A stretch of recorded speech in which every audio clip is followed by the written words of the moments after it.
Marcos, perdonen, si dije Lucas me perdonan, Marcos, dije Lucas, perdónenme. Evangelio según San Marcos, capítulo 2. Yo quiero que fijemos nuestros ojos en esos versículos 13 y 14, donde dice la palabra en todos campos. Marcos 2, versos 13 y 14, dice la poderosa y hermosa palabra del Señor. Entonces Jesús salió de nuevo a la orilla del lago y enseñó a las multitudes que se acercaban a él. Así que, miren esto, Jesús tanto enseñaba a las multitudes como que llamaba a sus discípulos aparte. Y ahí ha tomado el otro. Coge el otro. El otro. Ese es el cable. Está bien, muy bien. Déjame terminar. Y mientras caminaba, vio a Leví. Sí, por favor.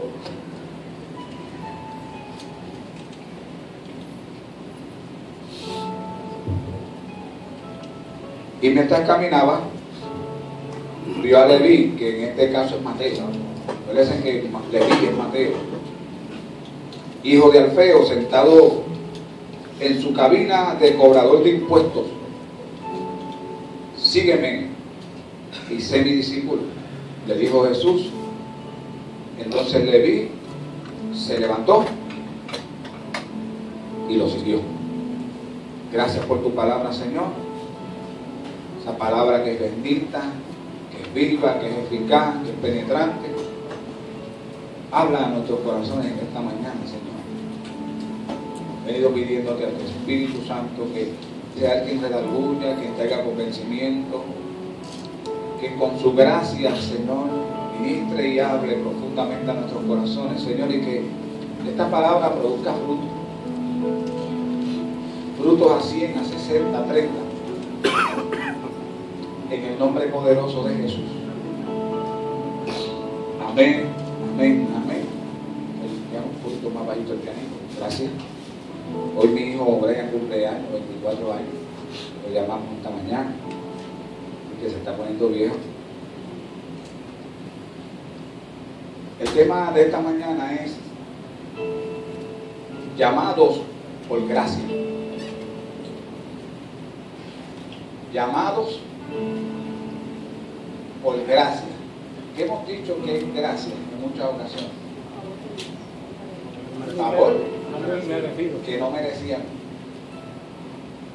Esa palabra es una de mis preferidas, aparte de la palabra esperanza, aparte de las palabras, esa es una de mis preferidas. Así que en un mundo de cheques y balances, trabajos y recompensas, juicios y castigos, la gracia es un concepto difícil. Porque estamos acostumbrados a que todos nos los queremos ganar, y los que han repartido agua con nosotros en la calle, ¿se acuerdan? Que le entregaban el agua a la gente gratis, agua gratis, yo como unos carteles bien grandes, agua gratis, y todo el mundo sacaba el peso. Y nadie la quería porque era gratis muchas veces. Ay no, pero bendito que gratis. Y estamos viviendo en un mundo que todos nos lo queremos ganar, hasta el cielo nos lo queremos ganar, porque ahora, y no ahora, durante siglos y años, hay religiones que su énfasis primordial y su doctrina principal es que por las obras es que tú te ganas las cosas y te ganas el cielo. Y eso es totalmente falso. El hombre no es justificado en ninguna manera por las obras de la ley y por los que hagan. El hombre es justificado simplemente y solamente a través del sacrificio que Cristo hizo en la cruz del Calvario. La gracia de Dios derramada en Cristo. Así que en un tiempo como este, la gracia es un concepto difícil. Como que no lo podemos entender, no la podemos reconciliar, como que no podemos reconciliar lo que sucede, como vivimos la gracia con este tiempo, y no la podemos ganar. Disculpe. Así que no la tenemos que pagar. ¿Usted sabía eso? bueno, yo tengo que hacer esto y hacer esto aquello. No, no. Damos por gracia lo que por gracia hemos recibido, pero por más que usted se esmere, Dios le puede regalar 100 años de vida y usted puede dedicar 100 años de vida cristiana al Señor y nunca, escuche bien, nunca va a poder pagar lo que Jesús hizo por usted en la cruz del Calvario. Nunca. ¿Ustedes me están entendiendo, verdad? Nunca. Así que la gracia no se puede pagar y como le ocurre a la mayoría de la humanidad, nunca la comprendemos por completo. La salvación es gratis y usted sabe que cuando vienen estas festividades y estos momentos de Semana Santa, ¿qué cosas no vemos en ese tiempo? Gente caminando, gente latigándose en otros países, torturándose, mutilándose, porque es que todavía creen que la salvación se gana de esa manera y la Biblia nos dice claramente que no es así que se gana la salvación. Es más, yo le voy a decir algo a los que ayunan mucho y oran mucho y leen mucho la Biblia. Eso es bueno, hágalo, son ejercicios espirituales. Pero si usted cree que haciendo eso se va a ganar el favor de Dios, se va a ganar el cielo, se va a hacer mucho más espiritual que otro, le tengo malas noticias. No es así. Porque ya usted no tiene que hacer nada para merecer el favor de Dios. Ya Dios lo hizo en Cristo. Ya usted tiene el favor de Dios en Cristo Jesús. Y eso es algo bien difícil de digerir en este tiempo.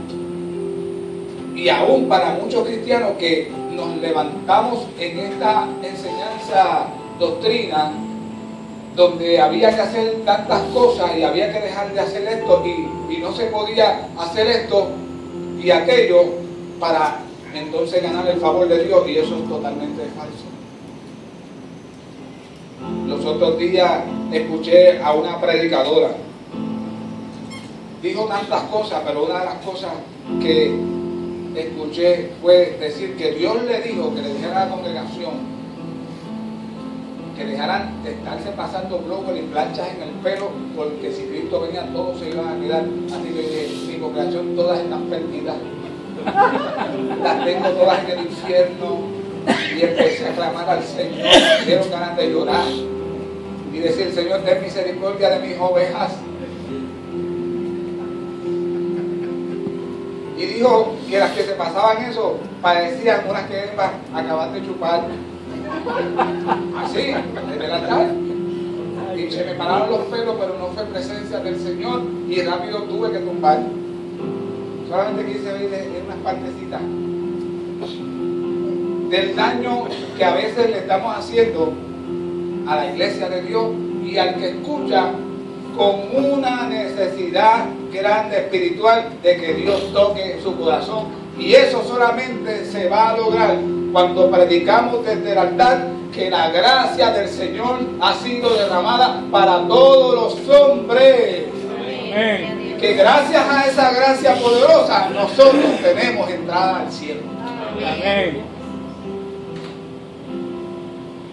Que no hay que añadirle nada, porque cuando Jesús murió en la cruz, alguien puede recordar las palabras: consumado es.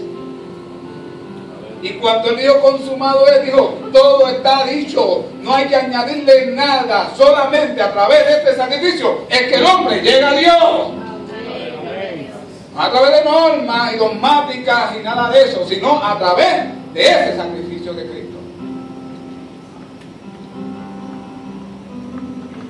Y como le ocurre a la mayoría de la humanidad, nunca vamos a comprender por completo, muchas veces nosotros como cristianos igual, pero podemos aceptar la gracia y concederla a otros.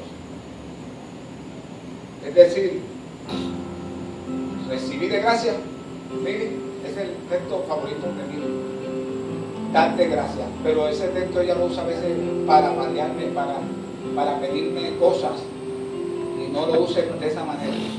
Cuando ella quiere algo de mí, algo que yo me estoy comiendo, dice: pastor, de gracia recibió, de gracia. Entonces ahí me coge y me desarma y tengo que darle lo que estoy comiendo. Pero la gracia del Señor que tú has recibido, tú la puedes aceptar. ¿Ves? La podemos aceptar y podemos concedérsela a otro.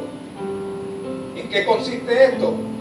de que de la manera en que Dios me amó, de que de la manera en que Dios me perdonó, de que de la manera en que Dios me trata todos los días, que sabemos que a veces merecemos cocotazos de Dios. ¿Cuántos dicen amén? Amén. Amén, levanta mi mano para incluirme. Porque me uno a las palabras de Pablo cuando le dijo a Timoteo, palabra fiel y digna de ser recibida por todos, que Cristo Jesús vino a salvar los pecadores. Y él dijo, y yo soy el primero. Así que si aquí hay alguien pecador, primero que usted, soy yo. Y no se asombre ni abra los ojos, porque por muchos años los pastores se han pintado como los inmaculados perfectos, pero yo no puedo hacer eso. Yo dependo totalmente de la gracia del Señor sobre mi vida. A mí me sostiene la gracia del Señor. Soy tentado como cualquiera uno de ustedes y quién sabe si más.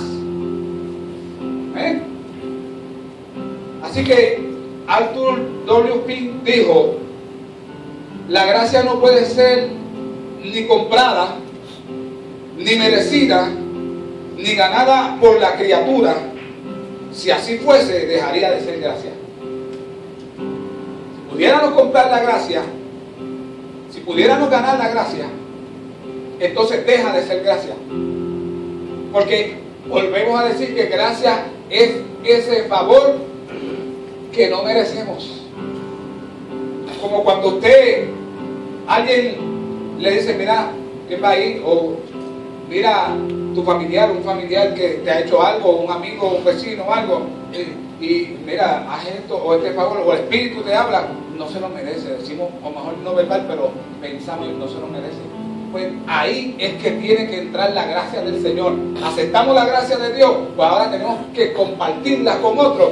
Yo no me merecía tampoco el perdón de Dios, pues tengo que otorgarle el perdón a esta persona, porque Él me amó y me perdonó primero. Yo ahora voy a amar y voy a perdonar también. De eso se trata la gracia de Dios. Entonces dicen amén. Amén.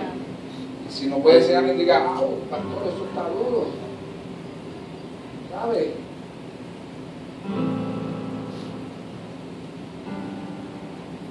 Así que conocemos la gracia como un sustantivo, pero más Lucado nos dice que pensemos en la gracia como un verbo, es decir, como una acción. Por eso Juan dijo, en el principio era el verbo, y el verbo era con Dios, y el verbo era Dios.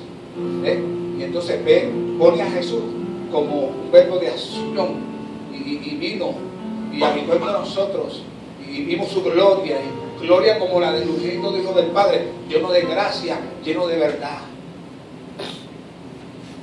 Cuando Jesús caminaba, había un trozo de Dios, una parte de Dios, caminando por la tierra, sanando y haciéndole favor a todo el pueblo, sin el pueblo merecerlo.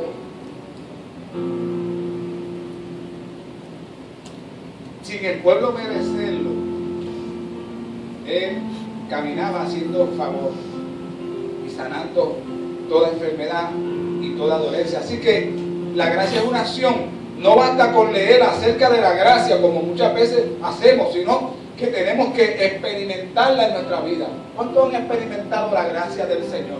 ¿Cuántos están conscientes de que su vida era una vida pecaminosa, lejos de Dios? Quizás no era un adicto, no fue un alcohólico, pero se reconoció que estaba sin Dios, que necesitaba a Dios, que era un pecador, y que la gracia del Señor se le inundó tu ser y se inundó sobre tu vida, y que ahora estás aquí adorando al Señor, sirviendo al Señor con algún ministerio, gracias a la poderosa gracia del Señor.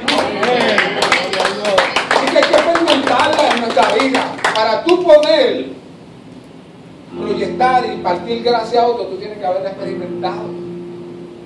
Porque si tú no lo experimentas, ¿cómo vas a impartir la gracia? Todo el que ha experimentado la gracia de Dios en su vida no tiene problemas en perdonar a otros. No tiene problemas en usar la bondad, la misericordia y la compasión con otras personas. Porque no solamente Jesús lo hizo una vez en el Calvario, sino que todos los días, vuelvo y repito, todos los días. Hay veces que merecemos un cocotazo a veces, o dos o tres. Todos los días, a veces, muchas veces, deberíamos ser descalificados. Corriendo esta carrera, ¿cuántos han visto la Olimpiada? ¿Cuántos lloran un concurso? Yo lloré, descalificado. ¿Cuántos de nosotros a veces merecemos que el Señor haga algo por nosotros y sin embargo la gracia de Dios? Nosotros decimos, nos salimos con la nuestra. Nadie se dio cuenta, ni Dios mismo, porque no ha hecho nada. Déjame decirte algo. ¿Tú sabes por qué no ha pasado nada? Porque la gracia del Señor está sobre tu vida.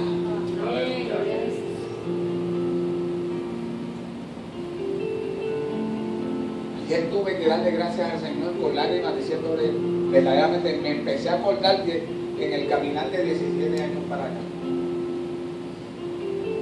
tuve que reconocer que esa gracia me ha sacado de diferentes hoyitos de donde he caído.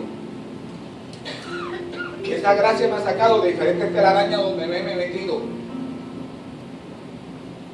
Que esa gracia me ha empujado cuando yo no quería caminar.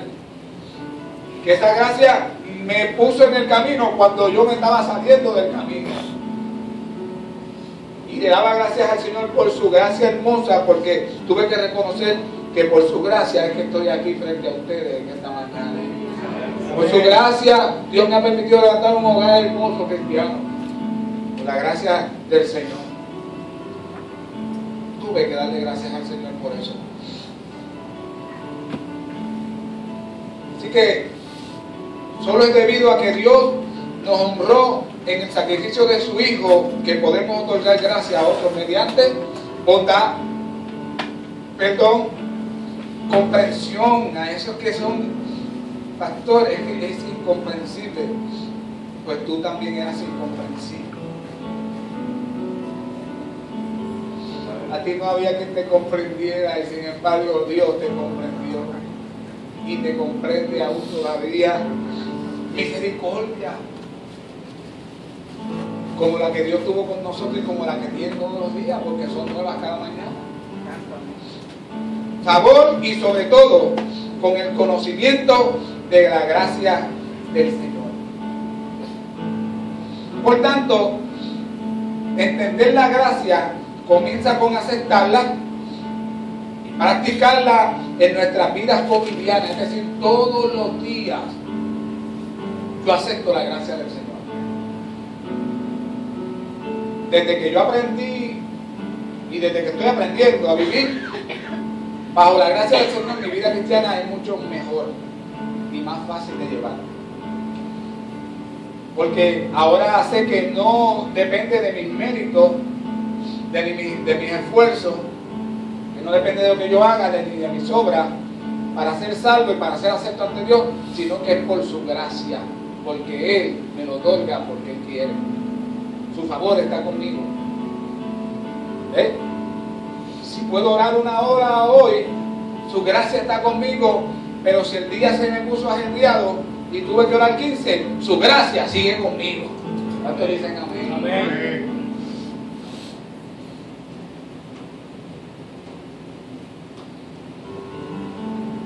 Y yo les pregunto, si hemos aceptado esa gracia y queremos practicarla en nuestras vidas y debemos practicarla en nuestra vida cristiana, ¿por qué no comenzamos con nuestros seres queridos y amigos y vecinos a practicar esa bondad, ese perdón, esa comprensión, esa misericordia, ese favor que el Señor ha tenido con nosotros, también nosotros poderla practicarla con otros? Porque mire que a veces lidiamos con amigos y personas y aún inclusive familiares que a uno lo que le dan ganas de cocotarlos o de no hablarles más o algo así, y sin embargo ahí es donde entra el practicar la gracia del Señor que ha tenido con nosotros.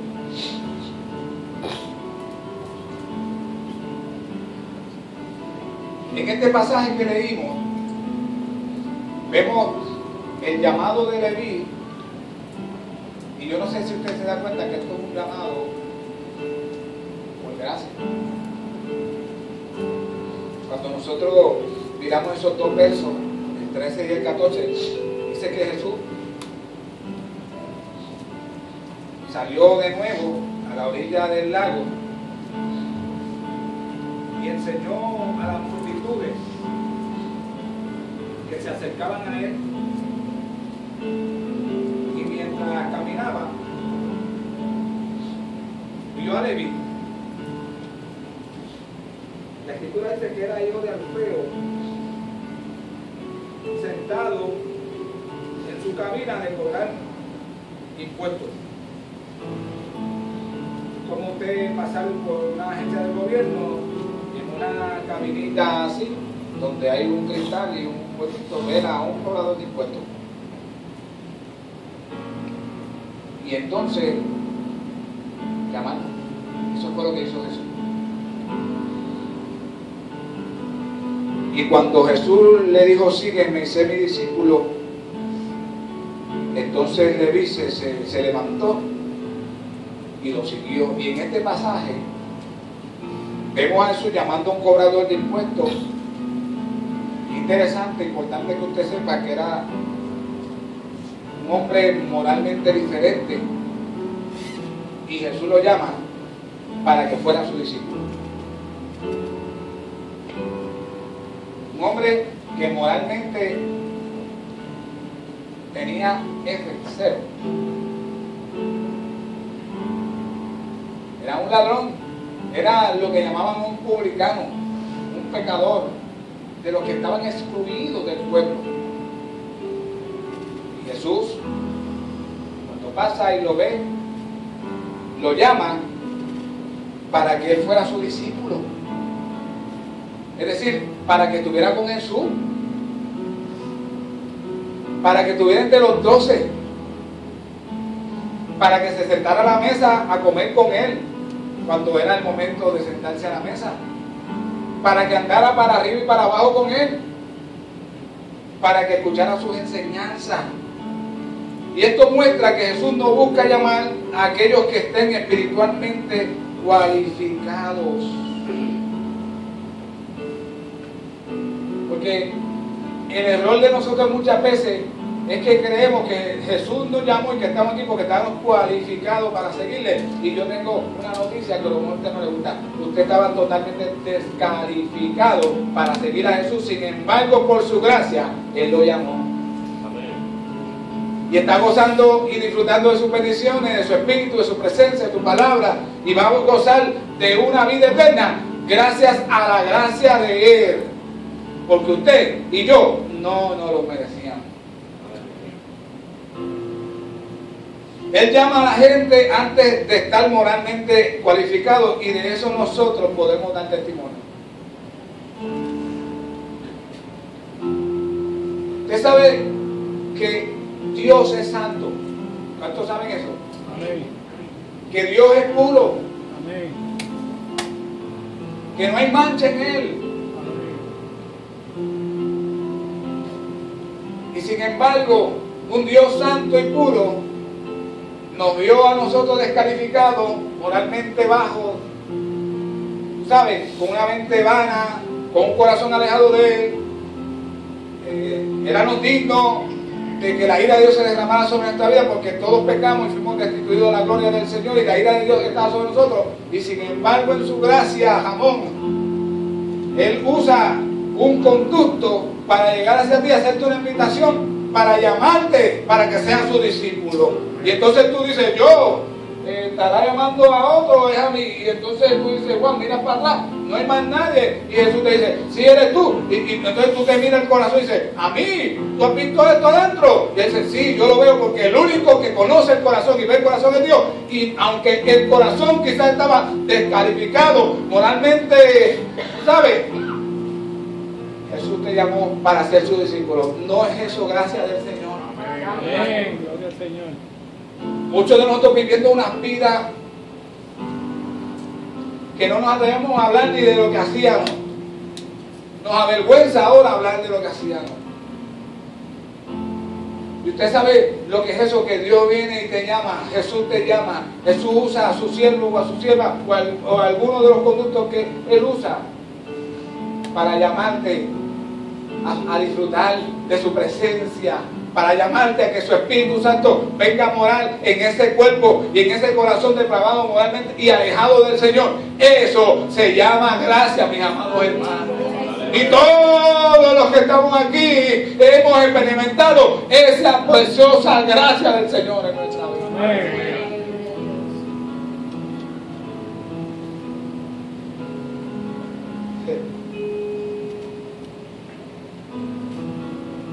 Esto es lo que el mundo no entiende.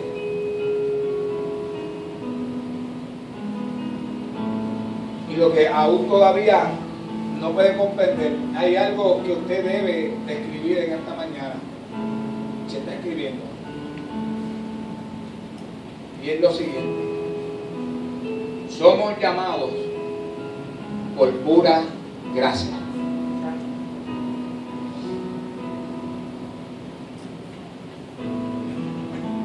El que esté aquí sentado pensando que estoy aquí, pues Dios me llamó, algo bueno tiene que haber visto Dios en mí. No todos pueden sincerarse y decir, yo pensaba eso, pues yo también lo pensaba. Pero mientras más conozco a Dios, mientras más me relaciono con Dios, mientras más busco su presencia, mientras más intimido con su palabra, mientras más la escudriño, usted sabe a dónde llego, a qué conclusión llego. Que nada en mí era bueno. Pablo llegó a decir, porque yo sé que en mí no hay nada bueno. Pablo, pastor, el apóstol Pablo llegó a decir, sí, le hace en Romanos capítulo 7, dice, yo sé que en mí, en mi cuerpo, en esta naturaleza, no hay nada bueno. Y si nosotros nos examinamos en esta mañana, y usted se levanta por la mañana y empieza una lucha tremenda, interna, pensamientos, en todo, y en el día igual, y cuando se acuesta igual, y usted ve que esto, el Espíritu quiere buscar a Dios, el Espíritu quiere la palabra, el Espíritu quiere llegar a la iglesia, pero la carne quiere otras cosas. Y esa lucha está ahí. Y entonces, si usted se descuida, la carne gana y se lo lleva enredado. Pero la gracia de Dios es más poderosa y lo empuja a buscar al Señor y tiene la victoria. ¡Aleluya! Eso es la gracia del Señor en nuestra vida. Entonces creemos que somos nosotros. Estoy bien porque estoy poderoso. Tengo una voluntad tremenda. El dominio propio lo estoy. No. Eso es gracia del Señor. Si estás aquí, si estás de pie, si estás en victoria, si estás diciendo lo que no a las tentaciones, si estás venciendo los deseos de la naturaleza pecaminosa, es porque la poderosa gracia de Dios está sobre tu vida. Amén.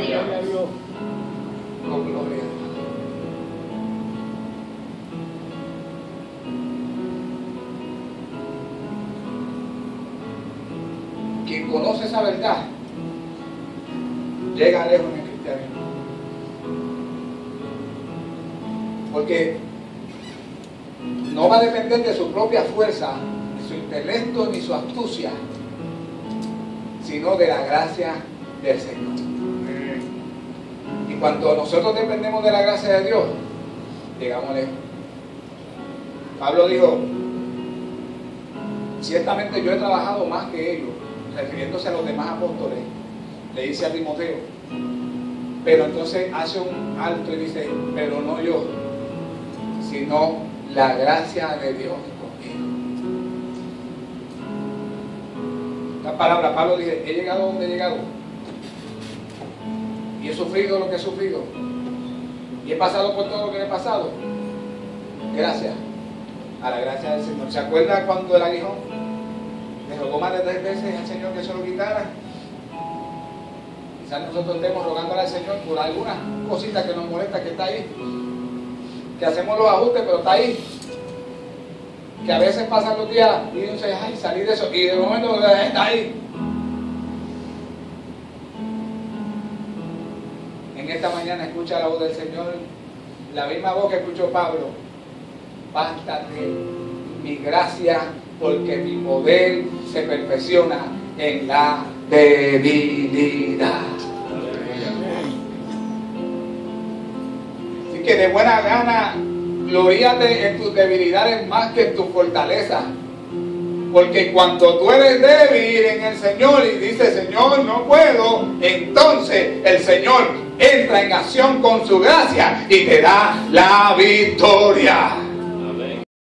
Cuando nos creemos autosuficientes y que podemos, que con nuestra astucia sobrevivir, entonces ahí está el peligro, ¿sabes? Entramos en peligro.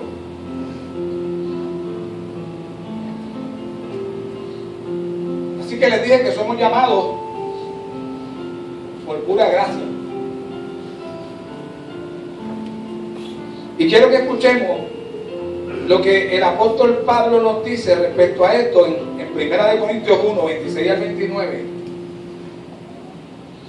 Donde dice, recuerden, amados hermanos, que pocos de ustedes eran sabios a los ojos del mundo, o poderosos o ricos cuando Dios los llamó. ¿Alguien se acuerda aquí cuando Dios lo llamó? ¿Cómo estaba usted?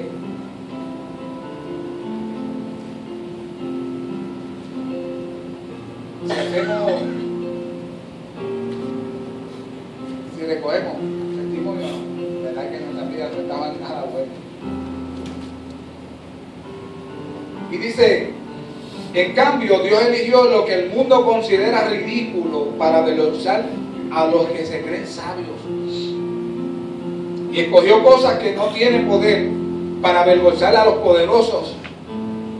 Y Dios escogió lo despreciado por el mundo, lo que se considera como nada, y lo puso para convertir en nada lo que el mundo considera importante.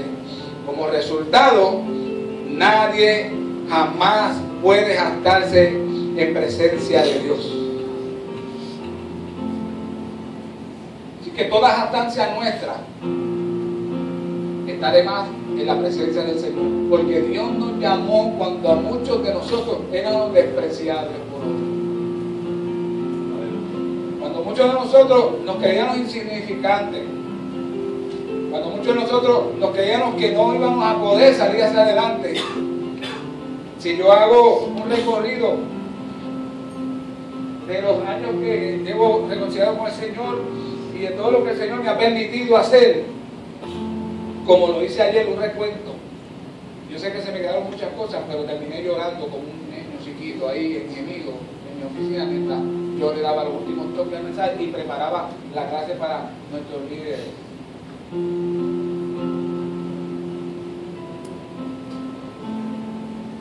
Llegué a la conclusión de que realmente todo lo que he podido lograr, todo lo que tengo, todo lo que sé, se lo debo a la inmensa y poderosa gracia del Señor. Amén.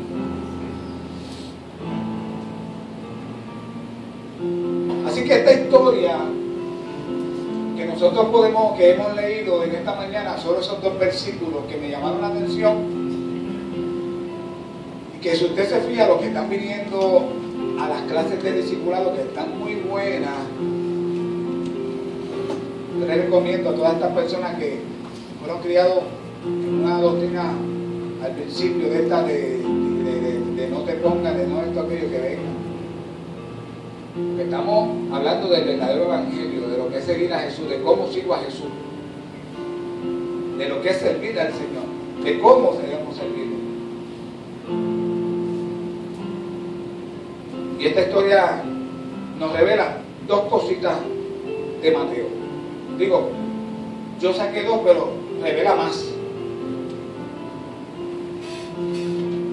Y la primera es que Mateo era un hombre bien odiado.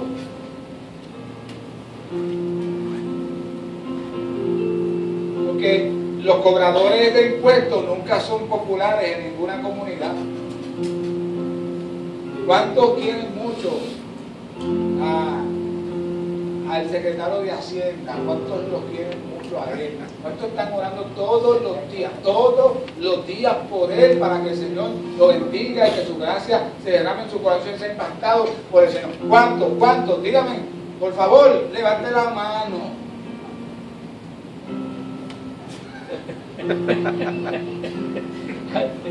Si hago esta pregunta en la iglesia de los pastores que ya le cayeron arriba, ahí es donde yo voy a saber si verdaderamente ellos experimentaron la gracia del Señor.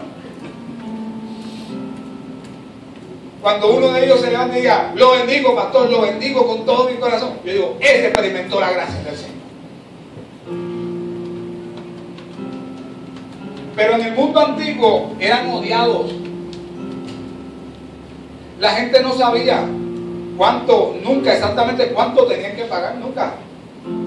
La gente nunca sabía cuánto tenían que pagar.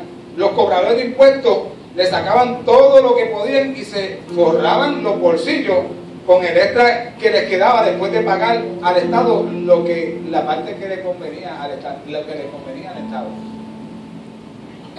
Es decir, que el Estado le decía a ellos secretamente, tienen que cobrarle el impuesto de don Pedro, es $1,000 anual, me tienen que pagar. Y cuando don Pedro venía al cobrador de impuestos, a mí, en este caso, un ejemplo, yo le decía, don Pedro, $2,000. Don Pedro hacía, pero como nunca sabían exactamente qué era lo que tenían que pagar al Estado, pues entonces don Pedro me pagaba a mí $2,000. Entonces yo iba a donde Ramón y le decía, Ramón, tu impuesto de este año son $1,500. Y el Estado me había dicho que te cobrara 500. Por eso los cobradores de impuestos tenían chavitos, como saqueo y todo eso. Eso fue que cuando Saqueo experimentó la gracia de Dios, ¿te acuerdas? Que Jesús lo visitó y experimentó la gracia de Dios, él se puso de pie, tan agradecido, y dijo, párate, maestro, la mitad de mis bienes yo se lo voy a dar a los pobres, y a esa gente que le robé, se lo voy a devolver 4 veces. Y el Señor dijo, llegó la salvación a esta casa. Cuando la gracia del Señor inunda y toca nuestra vida, oye, nos desprendemos. Y entonces cuando yo iba allá, ya le había tumbado 1,000 a don Pedro y 1,000 a Ramón. Y le entregaba 1,500 a ellos y yo me quedaba con 2,000 en mi bolsillito. ¿Cómo les va? ¿Cómo les parece? Pero la gente no sabía. Pero no podían hacer nada. Y cuando un cobrador de impuestos le pasaba por el lado al pobre, al que estaba oprimido, al que estaba pasando necesidad y que como quiera obligatoriamente tenía que pagar impuestos. Mire si la opresión era tal que si tú tenías $30 de impuestos para pagar impuestos y esos $30 usted los necesitaba para comer ese día, usted tenía que dar esos $30 al Imperio Romano. Y tenía que quedarse sin comer. ¿Cómo les parece? Van a ser bien amados. Le pasaba a un cobrador de impuestos por el lado de unas personas como esas que estaban pasándola mal. Y lo menos que pensaban era en su mamá. ¿Me están entendiendo? Lo menos que querían era ver donde veían los pies, querían ver la cabeza de esa persona. Eran bien odiados. Así que en su mente vaya pensando, mira la clase de persona que Jesús llama para que lo siga y sea su discípulo. ¿Se podrán imaginar eso?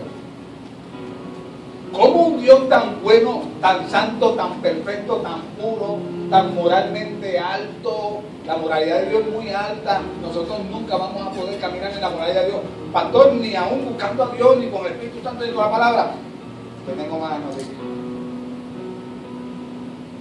¿Alguien sabe cuál es esa mala noticia? Que nunca vamos a alcanzar eso. Que vivimos aquí la vida cristiana únicamente por la gracia que el Señor nos concede. Que a veces necesitamos 2 nalgadas, sí, y el Señor hace. Vamos a. Entonces, yo estoy imitando a Dios a veces aquí en la iglesia, con 2 o 3 que necesitan 2 nalgadas, y yo, no, para, porque el Señor a mí también el Señor también a veces me aguanta las nalgadas, pues déjame yo hacer lo mismo.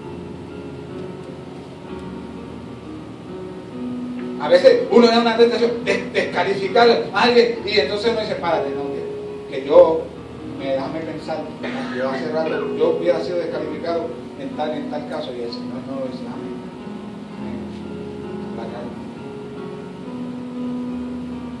Y la gente cree que es que el pastor no se acuerda. Ay, que el pastor. Hay gente que dice, el pastor es como el medio bobito, ¿verdad? Él ve eso y no hace nada. Denle gracias al Señor que yo experimenté la gracia del Señor en mi vida. Aunque a veces, ¿sabes? Tengo que bregar. Un día vengo con bala, pero todavía no.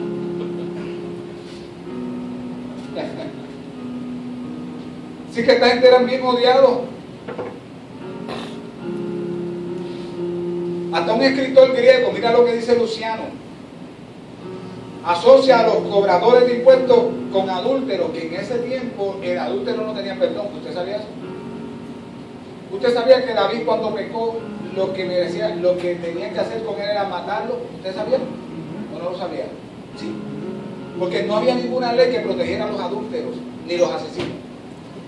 Entonces el adúltero y el asesino en el Antiguo Testamento y en ese tiempo había que apedrearlos y matarlos. Había que sacarlos, aunque fuera el rey, había que sacarlos y apedrearlos en un lugar donde estaba destinado para eso. ¿Cuántos se acuerdan la mujer adúltera que tomaron los escribas y los fariseos y se la llevaron a los pies de Jesús? ¿Qué usted se cree que hicieron ellos? Porque la ley de Moisés mandaba que la apedrearan. Sin embargo, el dador de la gracia estaba allí tirado en el suelo escribiendo en tierra. Se la llevaron al que no se la tenían que llevar. Qué bobos son. Y muchos de nuestros acusadores nos llevan donde no nos tienen que llevar, nos llevan directamente a Jesús para acusarnos, y Él nos mira con una compasión tremenda y una gracia tremenda, y mira a todos los que nos acusan, y el cual de ustedes está sin pecado. ¿Quién de ustedes no tiene casa de cristal?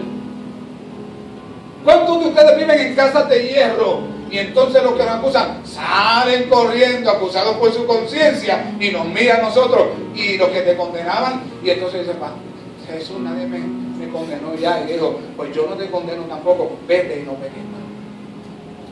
Pura gracia del Señor, pura gracia de Dios. La gracia de Dios nosotros la experimentamos todos los días de nuestra vida, todos los días de nuestra vida nosotros experimentamos la gracia del Señor.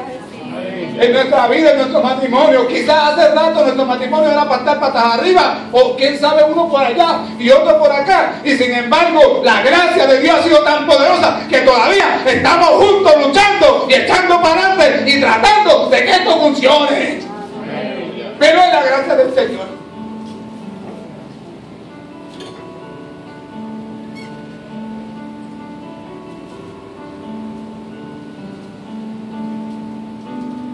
Wow.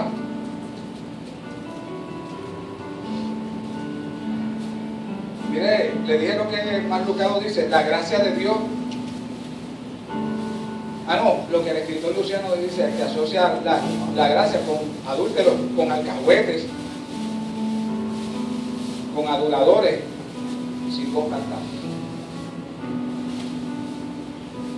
Con eso es que están comparando a los cobradores de impuestos.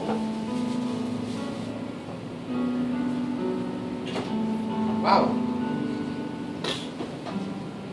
Pero hay algo que usted necesita saber en esta mañana.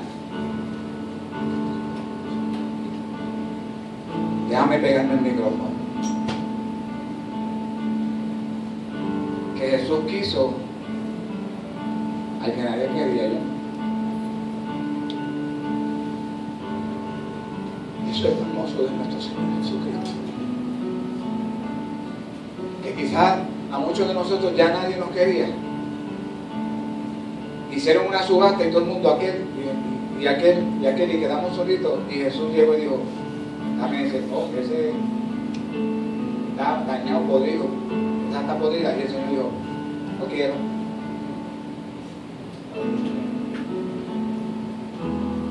Y estamos aquí por su gracia. ¿Cuántos adoran al Señor? ¿Cuántos dan gracias al Señor por su gracia?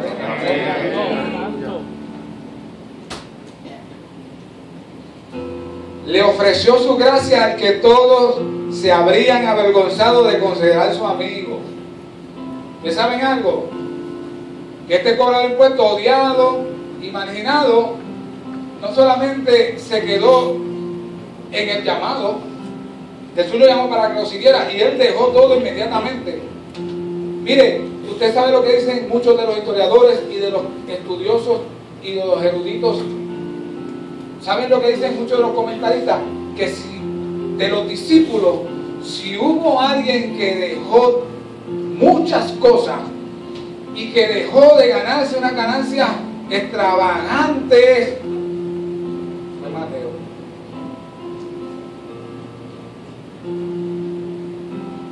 Fue Mateo. Mateo era rico. Con los chavitos que todavía le quedaban, hizo una fiesta inmediatamente en la casa. Porque él quería que sus amigos también pecadores conocieran a Jesús.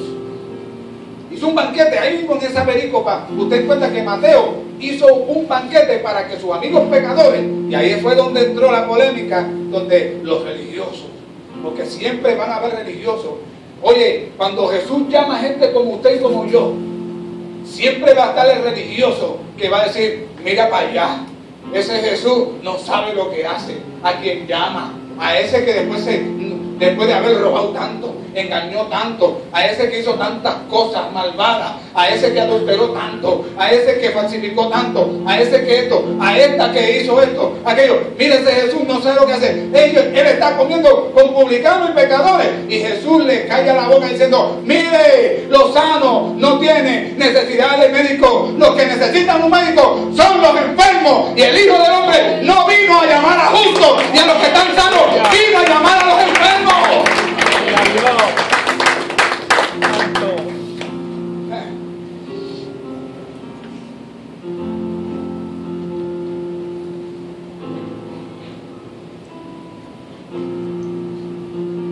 Mire lo que dice Más Lucado.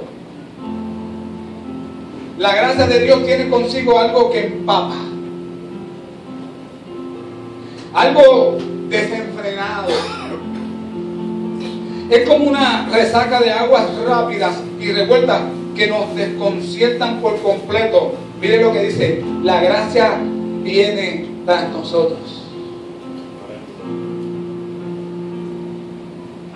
Allí estaba Mateo, Leví, sentado en ese banco de cobrar impuestos, estafando a la gente, robándole a la gente.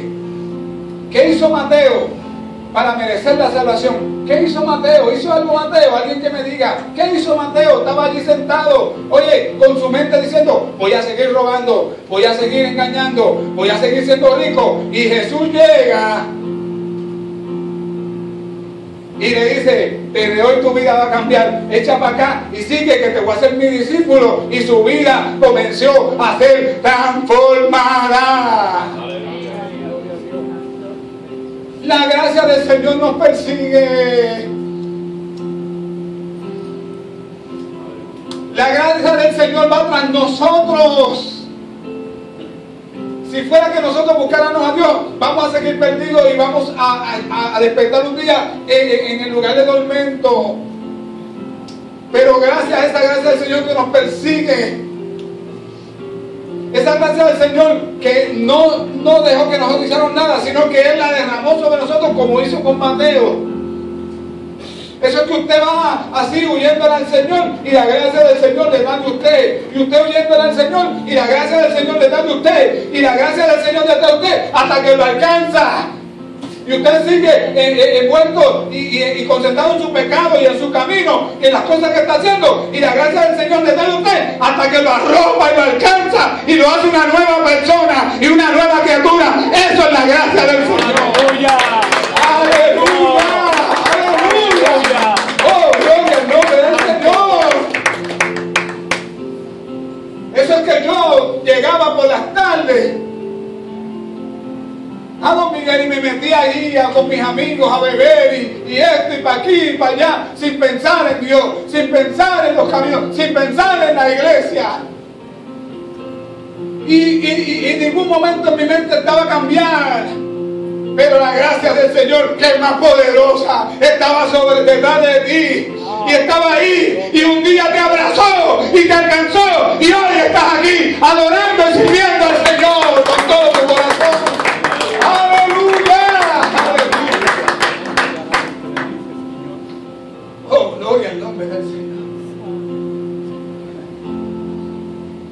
¿Hay alguien que esté aquí esta mañana que haya meditado y profundizado en esto?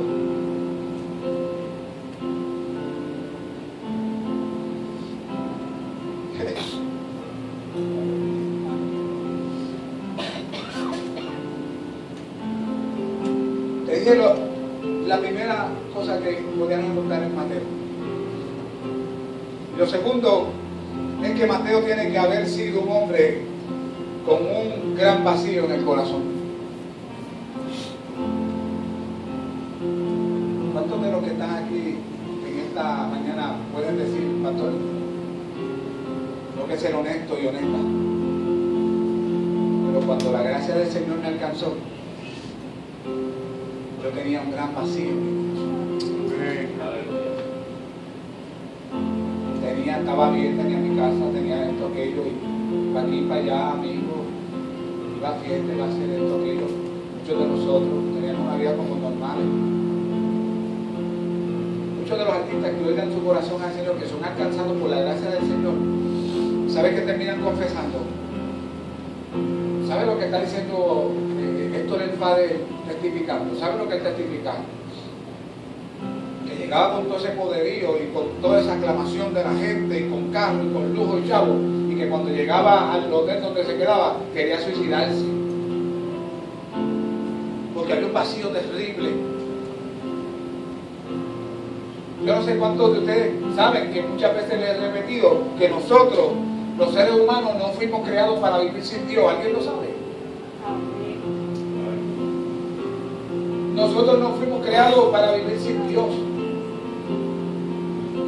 Cuando nosotros vivimos sin Dios, tenemos un hueco, un hueco bien grande en nuestros corazones. Es como caminar con un hueco aquí en el corazón. Y entonces empezamos a buscar la droga, y empezamos a buscar esto, y los placeres, y esto, y empezamos a buscar la fama, y a esto, y la vanagloria de la vida, y seguimos buscando, y metiendo en ese hueco. Y lo seguimos metiendo en ese hueco. Y queremos rellenar ese hueco con tantas cosas. Y lo queremos rellenar. Y por más que rellenamos y seguimos, el hueco sigue vacío. ¿Y usted sabe cuándo se llena ese hueco? Ese hueco se llena cuando la gracia de Dios lo inunda y lo arropa. Entonces el hueco se tapa completo y usted vive una vida diciendo, ¡wow! ¡Oh! ¡Encontré lo que necesitaba!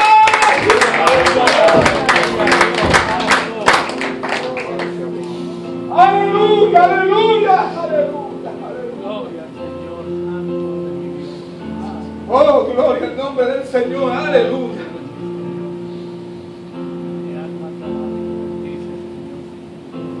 Aleluya. Gloria al nombre del Señor. Así que como nosotros, Mateo tiene que haber oído acerca de Jesús en muchas ocasiones. Probablemente había escuchado su mensaje desde el borde de la multitud. Y algunas veces tiene que haberle vibrado el corazón como puede estar vibrándote el tuyo en este momento. Porque yo sé por el Espíritu que hay corazones vibrando en este momento.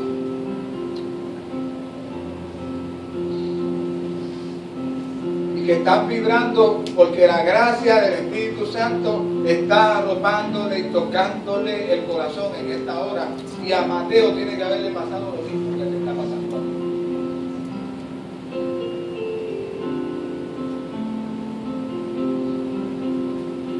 Y hay algo que nosotros tenemos que saber en esta mañana. Mire, Mateo no podía ir y se puede haber dirigido a los buenos ortodoxos de su tiempo, a los religiosos. No puede haber ido allá porque ¿qué hacían los ortodoxos? ¿Qué hacían los supuestos religiosos? Los que supuestamente tenían y que esa autoridad para llevarte a Dios. ¿Qué hacían ellos en ese tiempo? Juzgarte, condenarte, despreciarte, darte de codo, era lo que hacían. ¿Se acuerdan al buen samaritano? Que el sacerdote y el levita, que se supone que fueran los que lo ayudaran, no lo quisieron ayudar. Parece que Mateo conoció esa historia. Y dijo, no me puedo ir y refugiarme en ellos, porque para ellos él era un hombre inmundo y se habrían negado a relacionarse con él para nada. Mire lo que dice Rico. Él nos cuenta la historia de una mujer que vivía en el distrito de los Astilleros en Londres.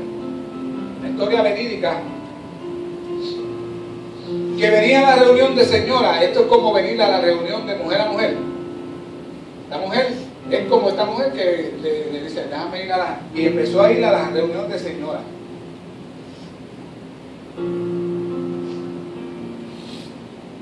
Y había estado viniendo con... ella iba a la reunión y entonces ella estaba viviendo con un chino en concubinato y tenía un bebé mestizo que llevaba siempre con ella. Y le gustaba la reunión y volvía una y otra vez a la reunión. Me gusta esto. Y convivía con este chino y tenía esta hija este hijo mestizo. Y le encantaba la reunión. Y entonces el pastor se dirigió a ella y le dijo, tengo que pedirle que no vuelva más a la reunión.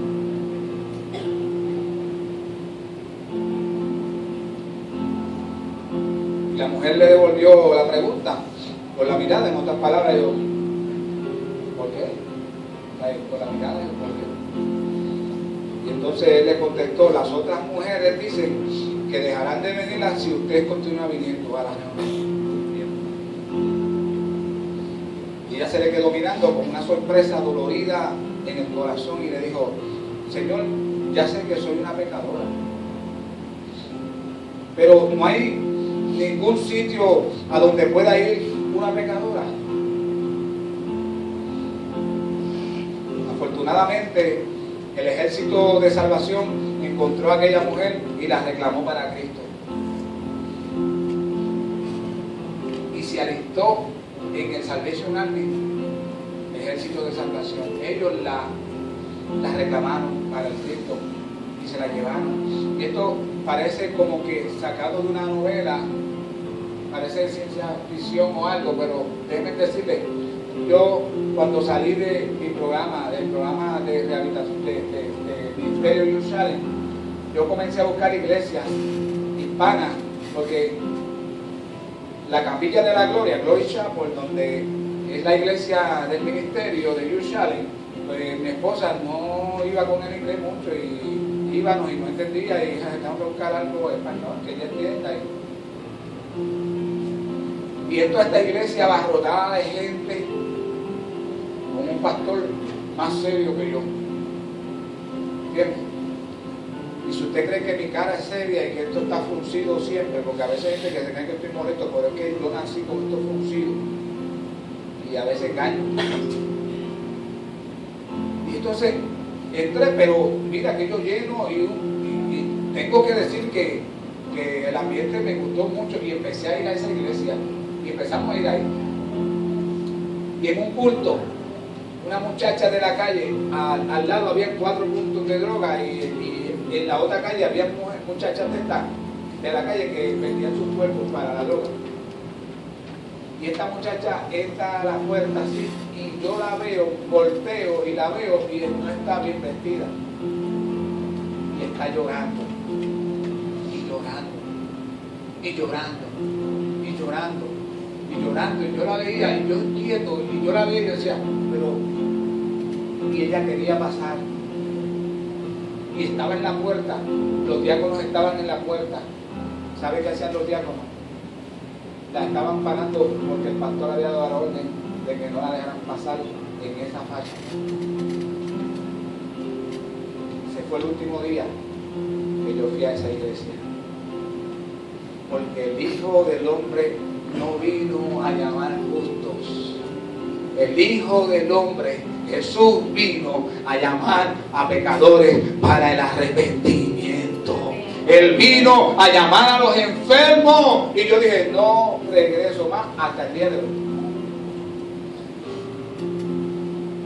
Pastor, amigo de nosotros, suspendieron la credencial por 1 año. Porque mientras se disponía a dar la Santa Cena, entró una prostituta a la iglesia, una mujer de la calle.